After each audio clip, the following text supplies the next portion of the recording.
onstage and Edmonds and their friend Lloyd Langford.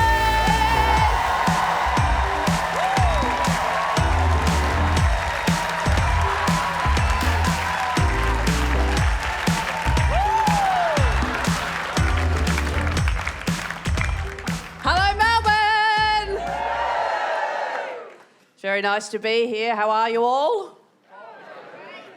Good. I'm Ann Edmonds, if you didn't know. And I'm Lloyd Langford. Yes, and we are a couple. Yep. Of loose units. Great. So sorry to any potential suitors who have turned up tonight. This is over. Yeah, I'm taken now. Thank you. Yeah. That for me these days, by the way, is turning into men in their 60s, which is nice. That's a good development for me. And I think, they think they're sending you a direct message, but they're posting straight on your Facebook page. They're like, oh, you're pretty nifty. Here's a photo of me boat. No thanks, Roy, I'm right. And I can see your wife there. She's in the boat. I just get people slipping into my Instagram DMs asking for jazz album recommendations. What a catch, eh? We've been together for 2 years, is it now? Yeah, 2 years. But after that Melbourne lockdown, I'll tell you what, it feels like we're about to celebrate our golden jubilee. Just time to join the Bowls Club and prepare for death. Like, we don't have to stand 1.5 metres apart, but we like to now. A bit of distance, you know? It's healthy. I had an audience member at one of my gigs the other day. He came up to me and he was like, after the show, he said, I know how you feel being in the Melbourne lockdown because I was in the Brisbane lockdown. Yeah, which I was unfamiliar with. Like, I didn't realise they had a lockdown in Brisbane. He was like, 3 days. I couldn't leave my house for 3 days. I was like, that's not a lockdown, mate. It's a fucking hangover. But we're touring around again. It's amazing. Who would have thought? 2021. I know. But we're like, because we're from Melbourne, we're like lepers now, and they try and catch us wherever we go. Get them! We went to Sydney to do some shows, didn't we? Yeah, we had 4 o'clock of the Friday afternoon of a sold-out run of shows. They cancelled the weekend of shows. At the Opera House, by the way. That's what I like to do, the Opera House, when I go up. I'll do a couple of opera houses, go up. Then 8 p.m. the same evening, they said, you don't have to go into lockdown anymore, and we didn't need to cancel your shows. Ha. Yeah, I was like some sort of bitchy schoolgirl. It's like, oh my God, did you cancel? Sorry. It's like, thanks, Gladys, you bitch. Gladys, you mole. Someone's assimilating. Look at that. I'm trying to adopt your culture. You mole. But that was weird, right? I was like, that's weird. Like, between 4 and 8... like, they changed the rules. I started Googling it. I'm like, this is weird, right? Turns out that this is the rumour, right? The reason why they did it was that apparently ScoMo was in Melbourne, Scott Morrison, during those dates, right? And if they had gone into lockdown, he would have had to go into lockdown too, right? Now, I don't know if that's true, but what I love about that story is that means our Prime Minister, Scott Morrison, is not considered an essential worker. They could just put him into lockdown. They lock him up. No one cares. No one knows what he does. I had a lot of trouble getting into Adelaide, having been a resident of Victoria. I arrived at the airport and I had a 20-minute interrogation from a guy at the airport. He was like, where do you live? Where are you from? Who you fucking? I'm like, it's me!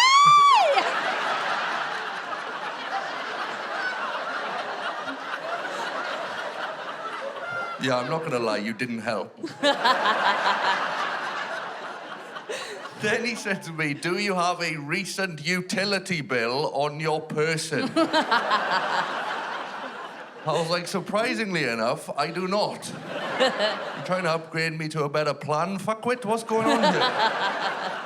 Then he was like, I'm going to go and check with my supervisor. And he went off, and then he came back like 5 minutes later. He said, Mr. Langford, I have some very good news for you. You have been granted entry into South Australia. Then he gave me this raffle ticket. What a joint. Purple B58. If you're planning on going, find a raffle book and get purple B58. I've already answered all of the questions.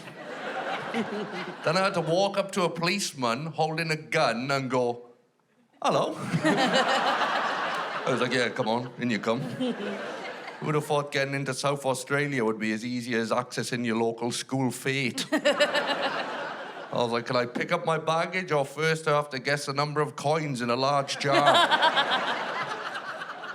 Where else have we been? Oh, we started our tour in Brunswick Heads near Byron. Byron's nice. Oh, well, I did the lockdown in Byron. It's like the most beautiful place on the face of the earth, full of the worst people. Drop a bomb on it. Anne took me to a place called Mullumbimby, to go to the farmer's market. Have a couple of bongs. Yeah, I'm not going to lie, I saw more nipples than I was anticipating. They've been liberated up there. Good. I like to go to, like, bookshops and op shops and stuff. So when we were in Mullumbimby, I found this big second-hand bookshop called the Book Barn. And I walked in, and the proprietor, I reckon he was in his maybe, like, mid-80s. He had, like, a reclined chair that he'd fully reclined horizontal. And he was just lying behind the counter. And I was like, oh, maybe I'll browse, you know, and I was, like, looking. And then this young hippie woman came in. She had, like, dreads and, like, a cheesecloth top. And she walked... Nipple holes. Access. She walked up to the counter and she said, I'm wondering if you can help me. I'm looking for a very particular book on yoga. And without even opening his eyes, he just went, Madam, you are wasting your time. Delightful. I'm like, is he talking about the book or her life? Guys, we're going to have fun tonight. I'll tell you what the show is all about, right? We're both going to come out and do some stand-up each, you know. So I'll do a lot of, you know, big moments, you know, like, ah! You know, a lot of, whoa, you know, movement, light, colour, shade, you know, that kind of thing. And then... I'll come out and I'll talk like this for 20 minutes. This will be the extent of my movement. Anne will get you really pumped up and bouncing, and then I'll sort of bring you back down. Like a sort of comedic volume. And then at the end, we've got our questions section, so stick around. I love the Q&As, right? A lot of people interested in our sex life. Well, how do you do it? And so what we'll do, we'll show you that, and then... Actually, these are the worst seats. Yeah. Oh, depending on the angle, you'll get right in there. You'll have a rough time. But before we get on with the show, I just want to tell you about my favourite thing that happened quickly during the Melbourne lockdown, which, as you know, went for a while. And about halfway through, I looked at Lloyd and I said, I think we need to see a fertility specialist. We need someone else in the mix here, because I am bored. And so we went and saw a fertility specialist. Now, as you guys probably know, when you see a fertility or any kind of specialist for the first time, it's kind of like an interview. It's general. They ask you about your health, your lifestyle, your diet, your mental health. I scored, whoa! Right? And it's just a little bit of an assessment. So that happened and we went home, right, all done. And then a letter arrived, and I love this letter. It was sent to our GP, and it was just a little appraisal of both of us after what she'd heard. And I kissed it when I opened it and read it because I loved it so much, right? So I'm going to read it to you, right? It's addressed to our GP. It says, Dear Dr. Munro, Anne Edmonds is a great comedian in her early 40s, but to be honest, she could be 35. It doesn't say that. That's a little muck around I have. Don't worry about that. That's just a bit of fun at the top. No, okay, so this is what it actually said. Anne Edmonds came to see me today about general fertility issues. Anne is a healthy 42-year-old who works in the arts. She exercises regularly.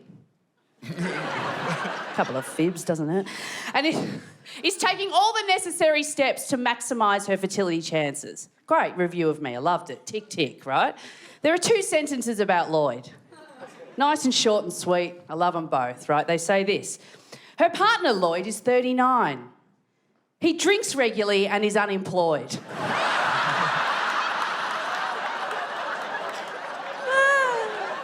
I don't even reckon you spoke during the thing. She just looked at you and went, oh, yep. I've seen one of these before. I'm really annoyed at that as well, because actually I'm 37. You've had a hard life in the Welsh mines. Welcome to Cougar Town, bitch. Should we start? Yes, let's start the show. Yes. You going to go on first? I'm going to go on first, okay, correct. So I got time to get to the bottle shop. And Centrelink. That's a well-trodden path, isn't it? Bottle shop to Centrelink. I've done that one. Just a vodka cruiser for the queue. Pep you up a bit. All right. Right, I'll introduce her. Normally she wouldn't be here, but she's going to be here, so... Yeah. Just ignore me if you can. I'll just be around, you know. Just, yeah, do whatever. Yeah, pretend she isn't here, which I had to do a lot during lockdown. Ladies and gentlemen, please put your hands together, go wild and crazy. Welcome all the way to the stage, the fantastic Anne Edmonds! Yes! Yes, Melbourne. Lloyd Langford, everybody! Yes. No, we did all right during the lockdown. We probably came unstuck twice, I reckon, during that Melbourne lockdown, both of which were my fault. Oh, you're back already. I would just like to say twice is a gross understatement. Get off and turn the microphone off. Thank you. No. We got other couples in, by the way. Oh, you want to talk, don't you? You do. How long have you been together for? 11 years. Nice. What's your name? Bethany and... Will. Okay. Where'd you meet? At work. What's your job? Mental health. Have a good night. Not getting involved in that. Have you seen me before? All right. No, we came unstuck twice, both of which were my fault. I am the problem in the relationship. Thank you. And it's a role I take really seriously. You know, and I work hard at it. You know, I get up in the morning, I'm thinking about it, you know. I'm angry, I'm needy, I'm wearing a wig, I'm crying in the bottom of the shower. I work hard. Have we got any other problems in the relationship in? They've already stormed out for no reason. Just out the front going, yeah, well, maybe I don't want to laugh tonight, okay? No, it was boring, that lockdown. The first time we came unstuck, right, was a day on which I decided to walk everywhere like this.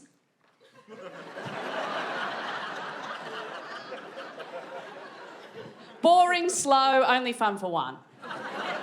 Bit like our sex life. Fair enough. The second was a day on which I could not stop saying the words, arancini ball. I was annoying myself. It was compulsive, you know, when that happens, I couldn't stop. Arancini ball! It's actually quite a nice thing to say. It's quite a good thing to have in the mouth. The arancini. Like, we can try it now if you want. Ready? 1, 2, 3. Got you on camera doing that. No, I couldn't stop, and I was being really annoying. I was answering every question like that. You know, Lloyd was like, do you reckon I'll ever get back to the UK and see my family again? I'm like, arancini ball? And I reckon he laughed at about the first 20. And then he looked at me and said, if you fucking say that again, I'm going to leave. I'm like, oh, they're always threatening to leave. Good luck when you're only allowed out of the house for an hour. I'll call the cops. He left at 10:45, constable, in a disgusting tracksuit. He'll try and tell you it's a milk stain across the front, but it's not. So he was like, stop it. I was like, okay, I will because I love you. Then I was just in the bedroom with the door closed going, arancini boy! Arancini boy! He's like, what's going on in there? I'm like, nothing. I'm talking to my friends. Anyway, we almost got through the day. We almost got there. But then at about 6 o'clock, he came into the bedroom, opened the door and looked at me, right? And he just said, hey, what do you want to have for dinner? I was like, oh, come on! What do you want me to do? What do you want me to say? You know, and I had other options, pork, veal, lasagna. But it was like some sort of primal scream. Do you know what I mean? I was just like, oh, I'm sorry. I was like, ah. Arancini ball! Across the rooftops of Brunswick. Just all these people in lockdown just like, oh, yum. Apparently sales went through the roof. I'd love to think about what the other people in the apartments we live in made of that, like our neighbours. You know, because we're all in there, we're all trapped. And one by one, I just saw everyone go crazy, like lose their minds. Like I saw a guy come running out of his apartment at one point, just in his underwear, and start chasing a magpie around the tiny patch of grass we have at the front of the apartments. Just going, come on, mate. Come inside. What about a chat? I'm like, oh, number 7's gone. Cross him off, Dale. So I screamed arancini ball, and he just looked at me and goes, that's it. That's it. I'm leaving. I can't take this anymore. It's too much. You're too much. I told you not to do that. I'm leaving. Right, and stormed out of the house. Storming off down the street. I was like, no, what have I done? So I ran out there. I was running off, chasing him, and I was like, Lloyd, I'm sorry. Lloyd, don't go.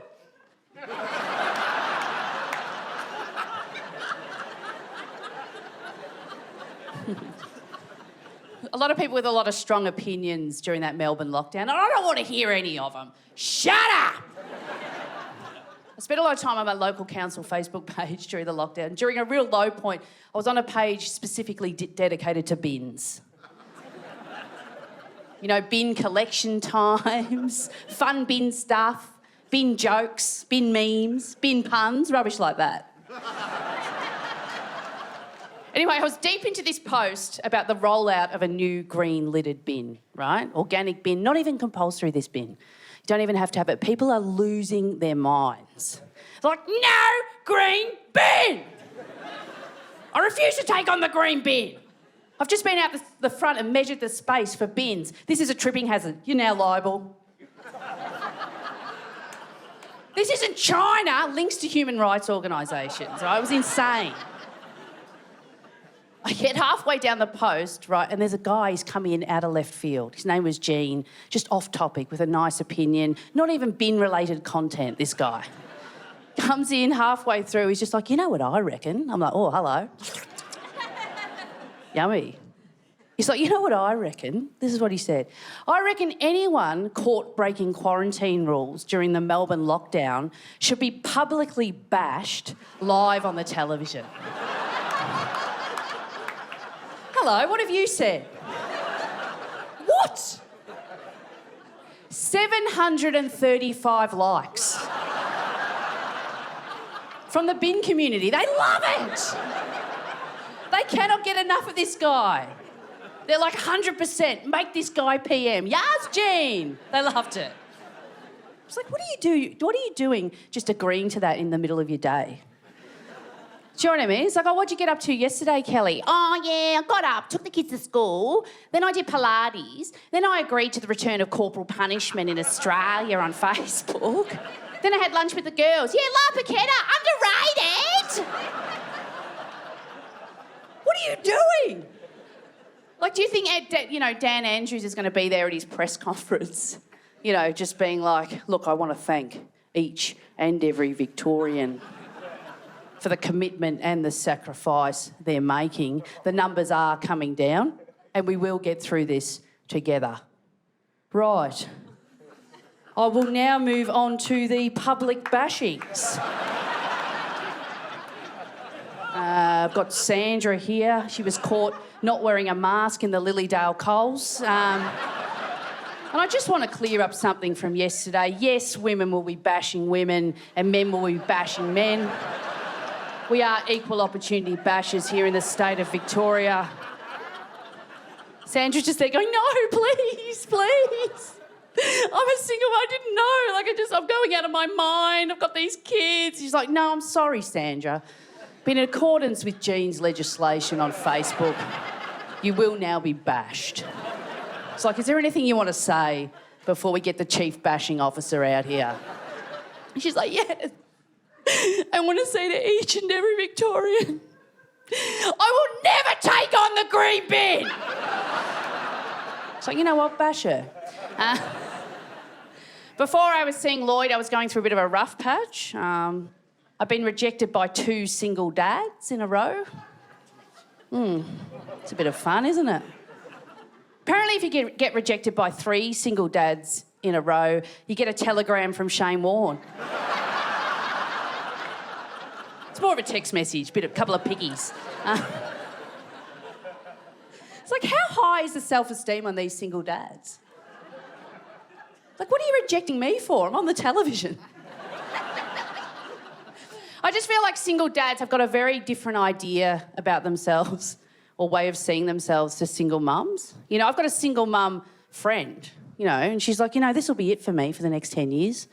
I'll just be looking after these kids. There's no time for relationships. No one's going to want to take this on. I'm like, that's not true.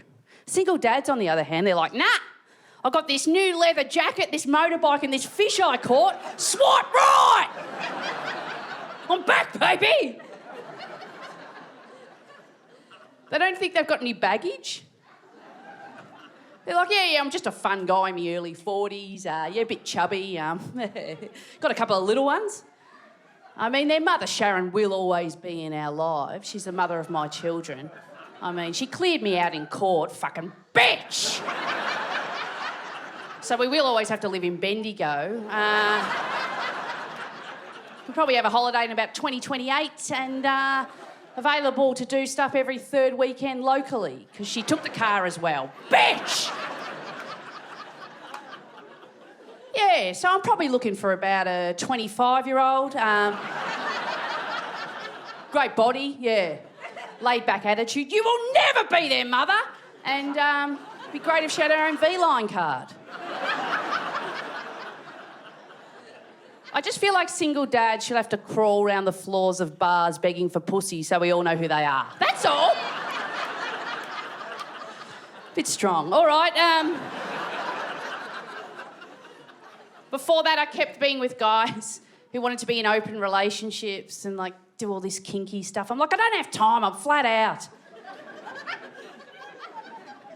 Like, the sex I like to have, I call it normal style. Sorry. It's just a man and a woman like that, you know?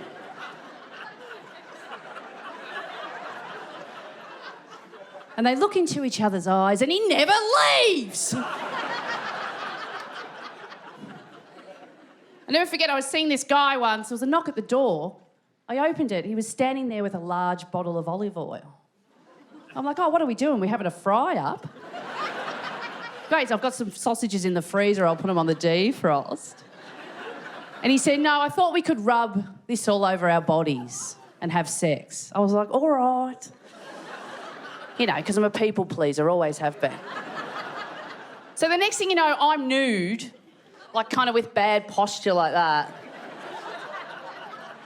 And like a disinterested mouth, kind of a gaper, just like... rubbing olive oil into my own body, just like, is this what you want? Do you like this? Is it good here? Like it's sunscreen, like we're going to have a game of netball or something. Then we just had the worst sex of all time. It was so greasy, I couldn't get a grip on anything. I kept shooting off the bed head first like a seal, writhing around on the ground. I was like a rat being sprayed with the hard spray of the hose. I was flipping around down there. Very degrading. Anyway, when it was over, I tried to put it behind me, you know, wash the sheets. I tried to move forward. And I almost did, except 2 weeks later, I was in Sydney and a friend of mine turned up in Melbourne needing somewhere to stay. I'm like, oh, my apartment's empty, get in there. I'll send my mother around to change the sheets. A week after that, I had the worst conversation with my own mother of all time. She's like, "Oh, Anne, I don't know what's going on with your sheets. But I got a set out of the cupboard and they were just covered in huge stains. Couldn't work it out. Looked like oil or something. Could not work it out.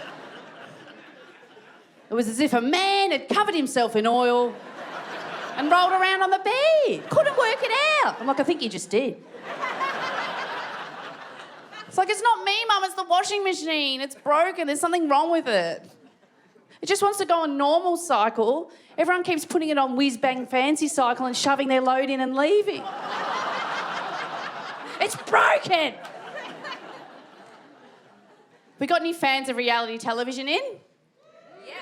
Yeah, a couple. Thanks for admitting it. A lot of people won't, especially in Melbourne. They're like, "No, I'm more of a book person, yeah. History, philosophy, always in the State Library." Yeah. And then they're just in the toilet checking maths updates, just secretly like, "Fuck you, Bryce." Oh, so more people watch it than we review. Okay, there we go. I was in a reality TV show a couple of years ago called the Real Dirty Dancing. And look, that there gives you an idea of the ratings, actually. Not Channel 7's best moment. It was just the weirdest show. It was such a weird, I'm triggered. I'm not okay with it still. The concept of the show was, people love the movie Dirty Dancing, so let's get 10 C-grade celebrities, fly them to America, right, and make them live in Kellerman's Resort in West Virginia, where the movie was actually filmed, dress them up as characters from the movie until they don't know who they are anymore, right, make them dance for 12 hours a day, give them access to an open bar until they slide down a wall screaming out, "Nobody puts Anne in a corner!" It was so weird. It was like a fever dream, like a movie inside a TV show, inside a reality TV show. I didn't know what was going on. And there was this weird competition element as well. It's like, let's see who can carry the most watermelons out of former Olympian Stephanie Rice or comedian Ann Edmonds. Surprise! It's Stephanie again! What does she win? The chance to be held above the head of a football player when we get back to Sydney. What? What is this show about? I'm in it and I don't understand it. But I did it, because I love the movie. I wanted to see where it was filmed. I couldn't say no, right? But if you had said to me as a teenager after watching that movie, "You know what, Anne? One day, you'll be scaling the perimeter of Kellerman's Resort in a golf buggy with former Packed to the Rafters star Hugh Sheridan, desperately trying to find a hole in the fence at midnight to escape through." I would have said yes, but will Jamie Jury also be there? And happily he was. But we got paired up for the final dance, right, which was in this barn. Weird. They got a barn and filled it with people from the West Virginian hills who were apparently super fans of the movie. But they were a bit like, "I done seen some dancing. I done got a free meal. This is my wife and my cousin." Like, they weren't right. They're all in there, right? Okay, so Jamie Jury and I take to the stage, right, to do this big final dance. Now, guys, I'm not the world's best dancer. I can admit it. Like, I'm dancing now. You're like, there's a lady moving around on stage. You can see, you're not feeling anything, in your heart. You're just like, but what I do have in my arsenal and what I'm not afraid to use is my face. And once I throw that in the mix, hello.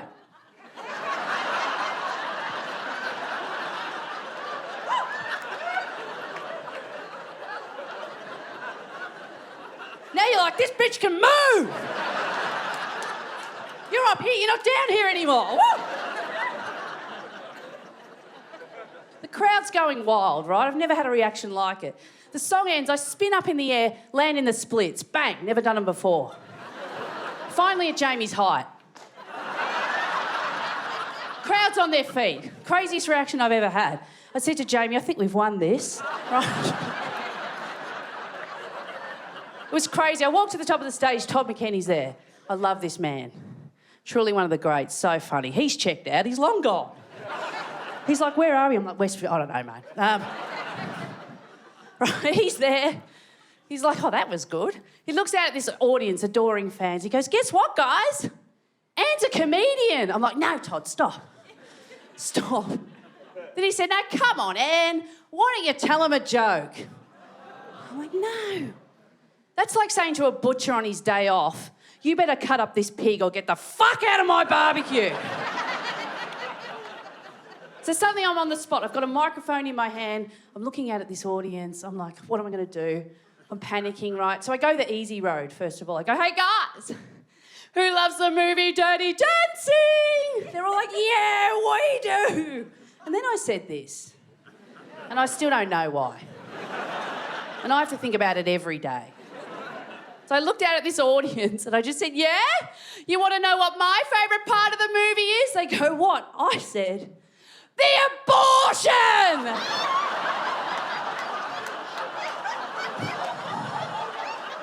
Oh. It was like a wind went through the audience. People's hair standing on it. Someone's got a pitchfork. I'm like, oh no. Todd McKenny's like, oh, you fucked that. He's out of there. Jamie's furious. Thought we'd won. He looks up at me and goes, you're fucking joking, aren't you? Runs off into the night, legs pumping. Just there with this audience coming in on me. I'm like, no, what am I going to do? No. I was like, Jamie, don't go.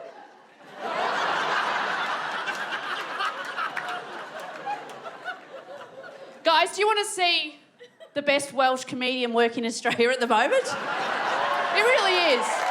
Top 5, it's the best. You guys are going to love him. I love him. Let's get some love in here and crazy screaming.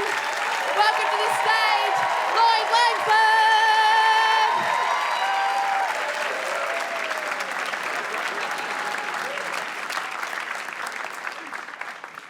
Hello. I like to point out at the start that this is my voice. Not a voice I put on for comedy. Genuinely how I speak. Lots of drawbacks, obviously, if you sound like this. I can't rap.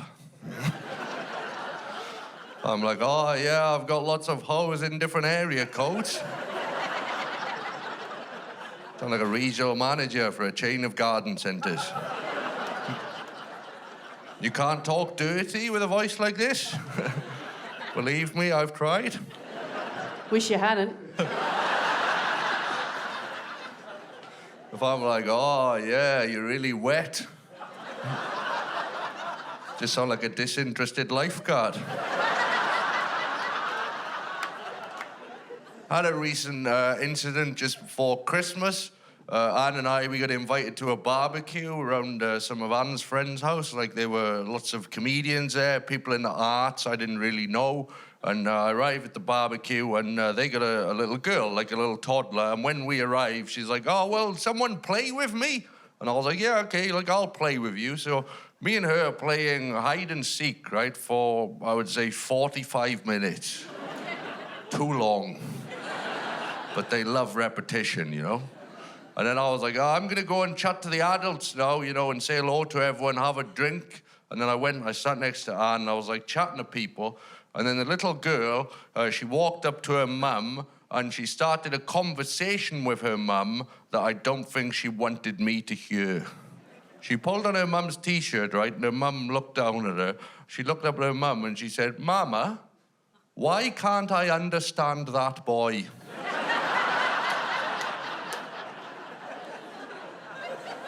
It was a real blow to my self-confidence. I thought we were having a fun old time together. No, I was unintelligible for the duration. Also, obviously, hide and seek takes on a far more sinister overtone if you cannot understand the other person. I thought we were playing a game. No, I was chasing a terrified child around her own house. Every time she thought she found refuge, I'd find her, and then the cycle would start again from the beginning. Basically the plot of every horror film.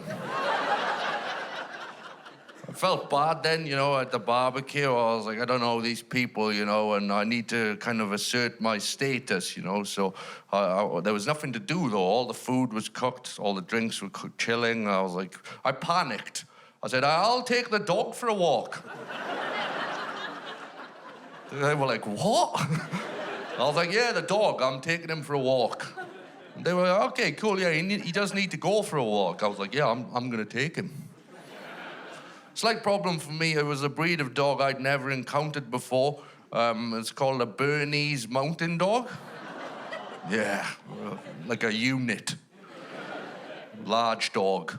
Yeah, if you're unaware of the Bernese Mountain Dog, they initially bred them in Switzerland to pull carts. Yeah, traditionally the job of a horse. If you're more of a cat person than a dog person, don't worry, I've done the maths. A Bernese Mountain Dog weighs approximately 17.2 cats. Just to give you a sense of scale. It doesn't work the other way around as well. Like, you're not going to get, 17.2 cats to pull a cart. Your fucking cart's going nowhere, mate. You can have 17 cats very confused while you've harnessed up 0.2 of a cat. Anyway, the dog's called Albie, right? And I walk into the park. Takes about 15 minutes to get to the park. Then we're walking around the park for about 20 minutes. After about 20 minutes, I'm like, right, come on, Albie, time to go now. And he just flops down onto the floor. I'm like, come on, Albie, we gotta go. And he's not moving on the floor. Oh, I was like, I don't know what to do. First thing I did was I grabbed his lead and I tried to pull him up off the floor myself. But every time I pulled on his lead, he would bite my arm. Yeah, he would bite my forearm in a playful way, but I knew there was a potential for danger. If you're on a first date with someone and you go back to their house and they're like, fist me. You're like, I'm still within the boundaries of my comfort zone. Very soon, I feel like I will be in peril. I can't pull the lead. I was like, I'll use reverse psychology. I was like, goodbye, Albie, I'm leaving now.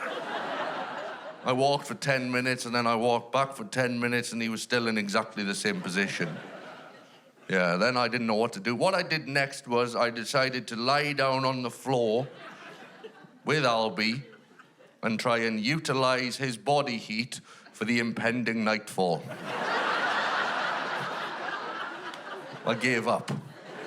It's just me and Albie on the floor now. He's very much the big spoon in the scenario.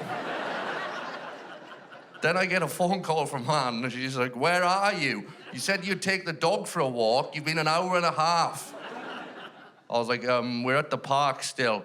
He refuses to get up off the floor, and I just lay down on the floor next to him. 2 separate men have come up to me to ask me if I'm okay. I am not okay.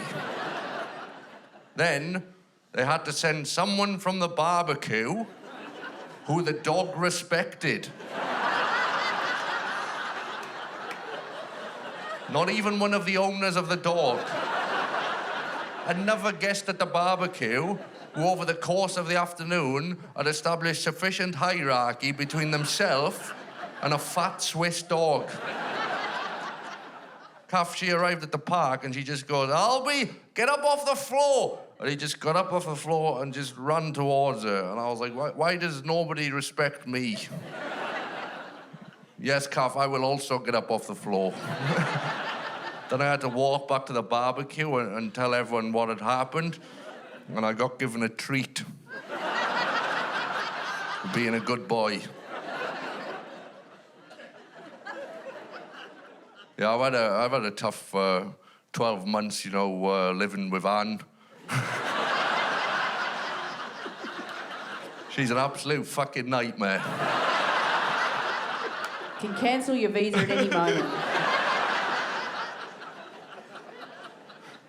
She started doing this thing during lockdown where we would be in bed together and she would ask me hypothetical questions. remember one night she turned to me, she said, would you still love me if tomorrow morning I woke up and overnight I'd grown a full beard? I was like, yeah, of course I would still love you, but I think the beard might take like a period of adjustment. She's like, what do you mean? I was like, well, you're in like a long-term relationship with someone. There's certain things you factor in as possibilities, like illness or maybe unemployment, maybe even infidelity, But you suddenly going like, sort of instant Hagrid. I never really anticipated that. Then she said to me, so, would you mention it? I said, if we woke up tomorrow morning, I looked over at you, and overnight you'd grown a full beard, let me be frank. That would go to the very top of my agenda. No one's looking over the next day and going, oh, maybe I better wait until after breakfast. I'm gonna need some toast in my tum-tum before I tackle this. And after breakfast, you're like, oh, I've left it too late now. Feels awkward to bring it up at this stage. Just gonna have to style it out for the remaining 40 years. Then she was like, how would you mention it? I was like, I'd ask you what you thought of my beard. And I hope you'd ask me the same question. I don't care about hair on a woman or another person. It's none of my business, there's nothing to do with anyone else. Like, your body, your choice, You do what you want. Like, even a monobrow. I think fucking go for it, I believe what God has joined together, no man shall pull asunder. If your partner suddenly started looking like Karl Marx, it would take a bit of getting used to. Then she was in a huff, and I was like, oh, fuck, okay. I'm gonna try and win this argument that I don't want. I said, here's a question for you. Would you still love me if overnight I just grew like a big old pair of titties? Real sort of floppy 1970s style wobblers. Pendulous tatas. Would you still love me then? She said, yes, I'd love you exactly the same because I am not a narrow-minded individual. I was like, how the fuck am I losing this argument? She's angry at me at my reaction to a beard she doesn't have. I thought I would still try and win, though. I was like, oh, I forgot to mention there's a problem with my breasts. Apart from their ginormity. They leak constantly. Malt vinegar. Very rare medical condition. A sort of perpetual dribble out of the nub end. I believe that's the term. Would you still love me knowing I had the constant production and aroma of vinegar about my person? She thought for a second, then she went, yeah, if I had chips.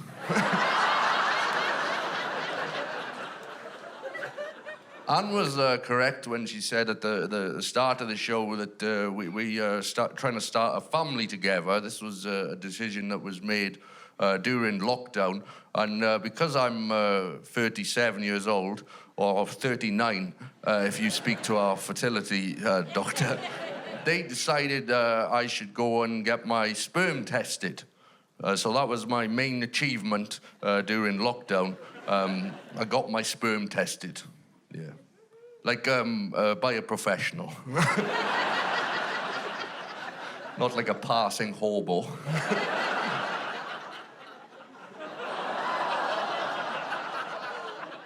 Yes. Now where's my $50?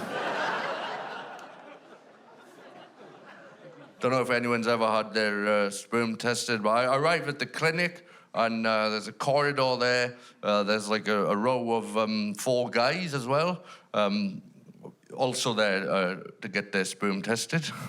Not to help me out. This is going to be the best goddamn sperm test of all time. One each on a nipple, one on the bumhole, one just working the shaft. You'll be in and out of here in, I reckon, 30 seconds.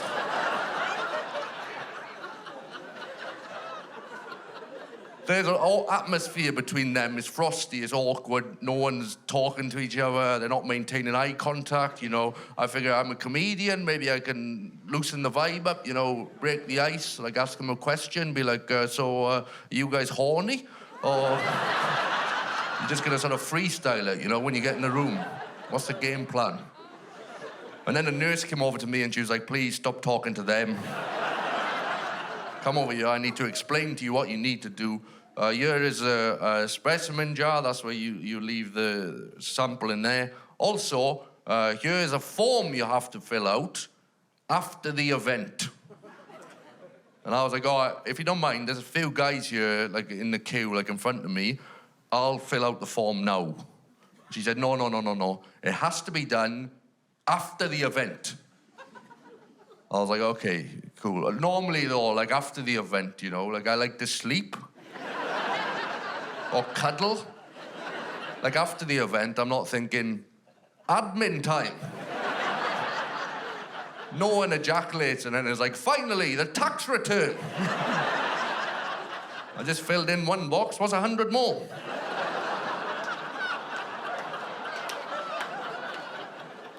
Then it was my turn.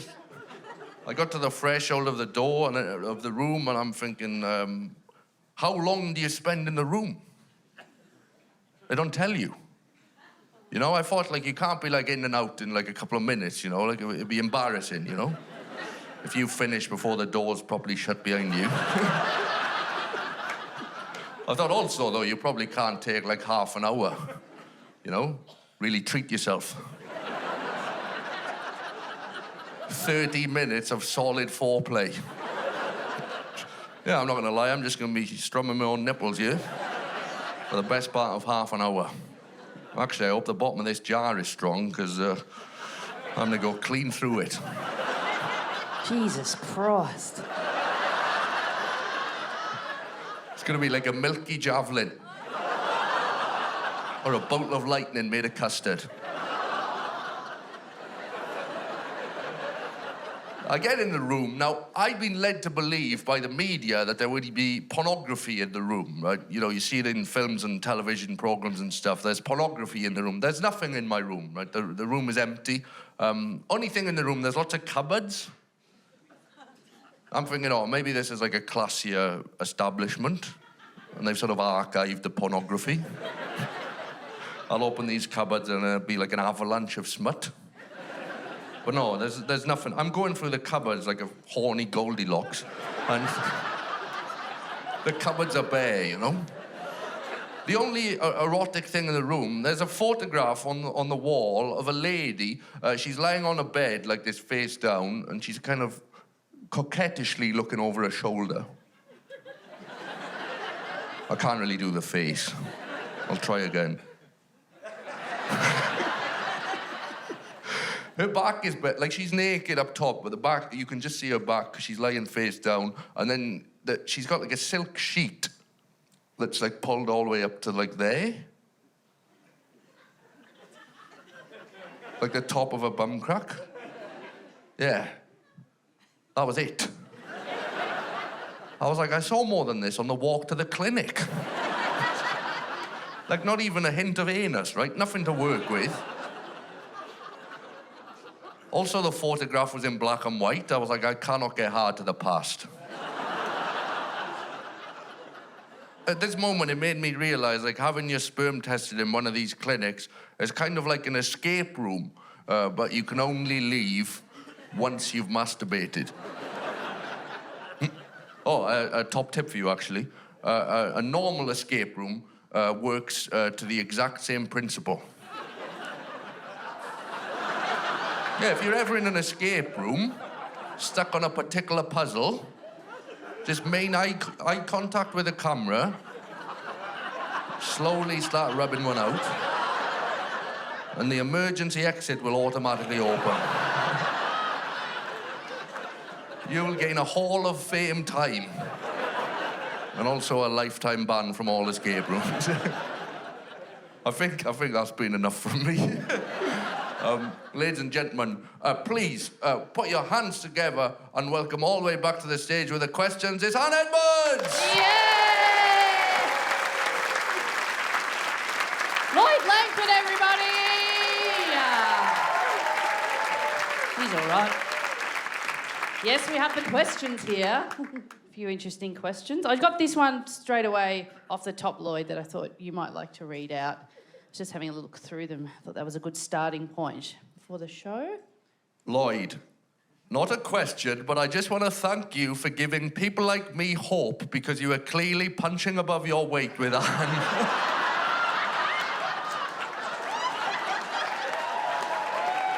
Who wrote that? Hi. See me out the front. It actually looks a lot like your handwriting. No, it's not. All right, Sean, are you here? Yes? Yeah. Oh, yes. Where are you? Up there. Oh, he's up the back there. Oh, okay. Hi, Sean. How you going? Sean says, what are your pet names for each other? The Welsh Whitman? No, that's wrong. I'll say something else. No, I think I just call you Cutie Pie or whatever. Yeah. I call you Visa Pass. Meal ticket. Bit of fun. Elmac says, what do you do to keep the spark alive in your relationship? Thanks, Elmac. Look, any hole's a goal.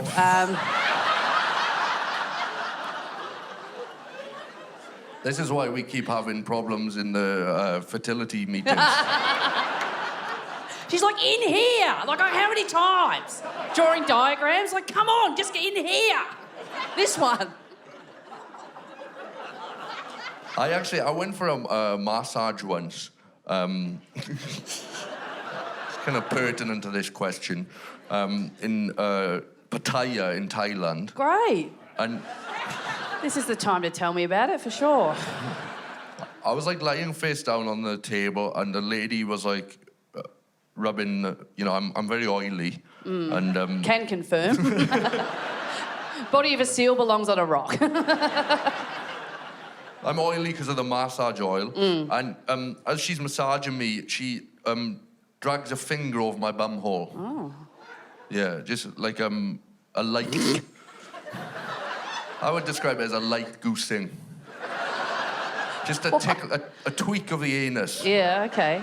What I think has happened is like she's massaging me. She's built up too much momentum on my back. She's going too fast. She just follows the path of my spine and then she's kind of channeled into my bum cheeks. If you think about the topography of the buttocks, it's like a valley and she's been sort of guided down the centre of it. And then she sort of had to commit. The sides are too steep to bail out and she's at the... Like an FPOS card, straight through. And I was like, oh, okay. And I thought, this is awkward, but like I'm not going to mention it. I think it was an accident. Also, there's a language barrier, obviously, because like she's Thai and I sound like this. I'm not mentioning it. The massage will go back to normal. And the massage, it went back to normal for 90 seconds. And then like a minute and a half later, I had a finger up my bumhole. Knuckle deep. Yeah, the full thing. Yeah. Oh, I gotta say as well, not my own. I wasn't suddenly thinking, I know I can put a stop to this. I think you'll find that is checkmate. Do not mess with the little teapot. Yeah, she put her finger up my bumhole and then she said, would you like a special massage? I was like, I'm not going to lie. This is already the most special massage ever. Oh. Interesting. Margaret. Any advice for toilet training our daughter? I hate to think about your living room while you're here, so just leave it there. I don't know, it'll work out. How old's your daughter? 25.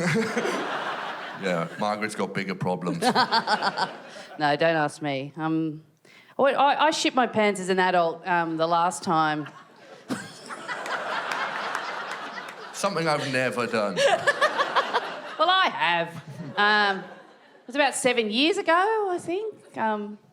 Yeah, I think it was. Anyone here remember the last time they shit their pants?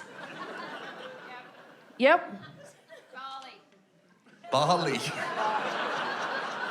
I think it's Chappelle Corby. I'll tell you what happened to me, right? Basically, what happened was I moved in with this guy too soon. Like, we were still in the honeymoon period when we moved in together. Like, I just didn't want him to know I ever shit. That's all. You know that, lady. Like, food went in, I just didn't want him to know it ever came out. I wish you'd show me the same courtesy. It's like a mystery. Where's it going? I don't know. Anyway, we were living in this tiny apartment, you know, like these new stupid apartments, thin walls, and like I just felt like he could hear everything that was going on in the bathroom. I was getting into a real state. So at this point in the story, I hadn't been for a couple of days.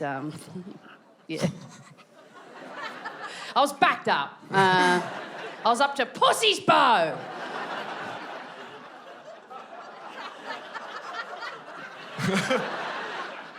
I can't believe I'm telling this on the television. One morning he said to me, would you like to go for a lovely romantic walk together through Royal Park, which, as you know, big park, not many facilities, big area. Anyway, I was walking along holding hands with this boyfriend. All of a sudden my body just went, oh, yeah, no, that's coming out. Fuck off, we're full. And I turned to this guy who I'd only been with for a month at this point and just went, I think I'm going to shit my pants.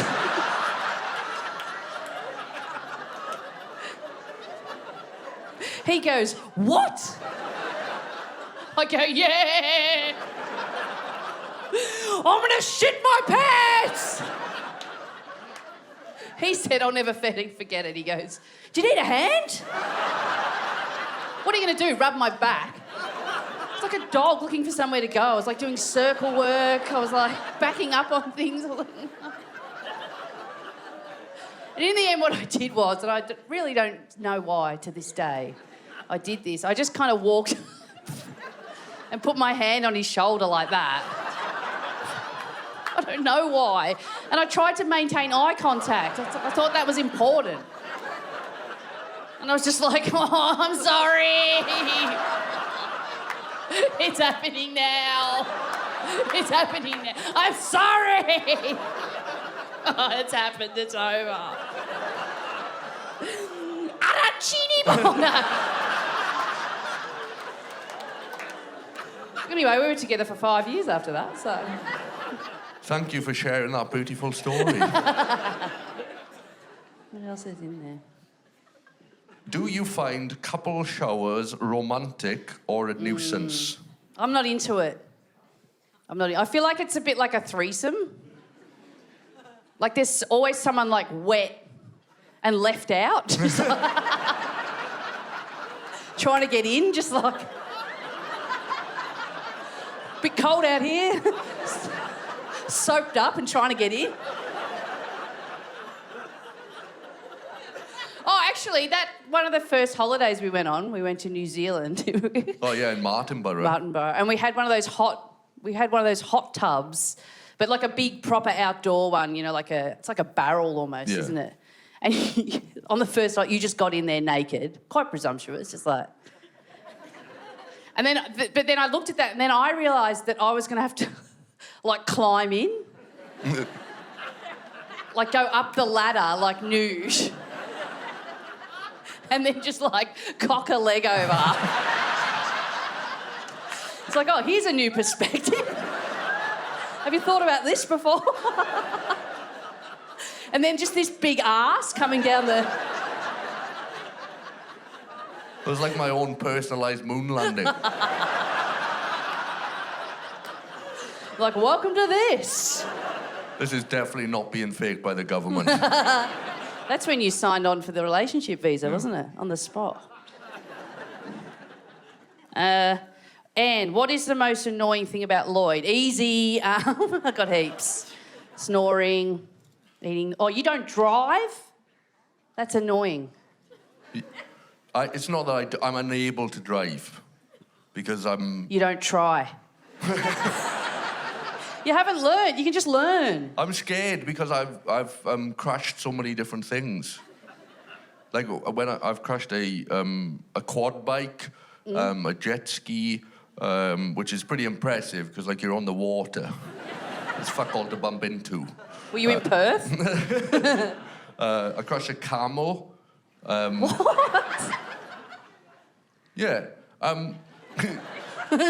I went on holiday to Egypt, right, on my own, and I was bored. I was bored in the hotel, and they were like, "Oh, we do like day trips from the hotel," and I decided I would go on like a snorkeling trip, right?